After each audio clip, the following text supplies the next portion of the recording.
to this presentation on the Macmillan years once again, but instead this time we shall be looking at the social aspect. If you haven't already looked at the economic aspect, it doesn't matter, but I would advise looking at it after this particular presentation. Let's begin.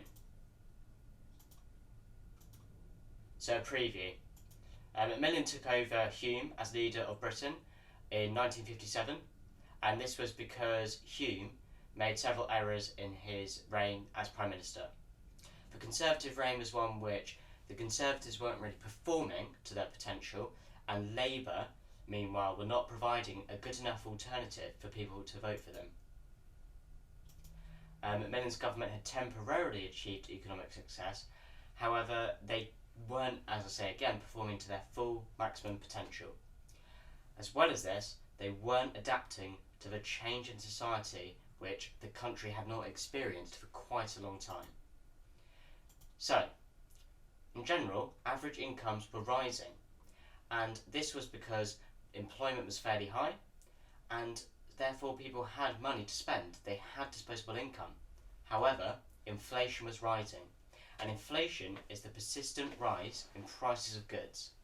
And that means that less of people's disposable income is existent, because they have to spend more money on things like fridges, TVs, and these were goods which were only just coming about after the war and during the Macmillan period, and hence inflation rose, and it rose at a greater rate than inflation. In case you're finding this a bit complicated, everyone effectively became poorer over time. Cultural changes within Macmillan's reign. So culture was rapidly changing via things like rock and roll and satire such as Private Eye.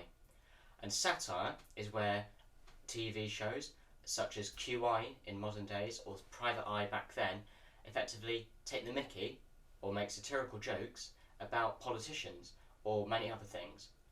And this was a significant change in culture, as everyone could see before their eyes people exposing weaknesses of every member of Parliament, but in particular Macmillan, because he was the Prime Minister in his reign, of course, and therefore the focus is on him, and people want to take the mickey out of the leader, out of the person that is leading this country. And the government's refusal or lack of effort to change to society is reflected in Stagnant Society, which was a piece of work made by Barbara Castle. And it basically epitomises the fact that the Conservatives weren't changing, and this effectively led to their downfall and the loss of the 1964 general election. As well as this, some scandals such as the Profumo affair were also occurring, and this damaged both the party and Macmillan's image.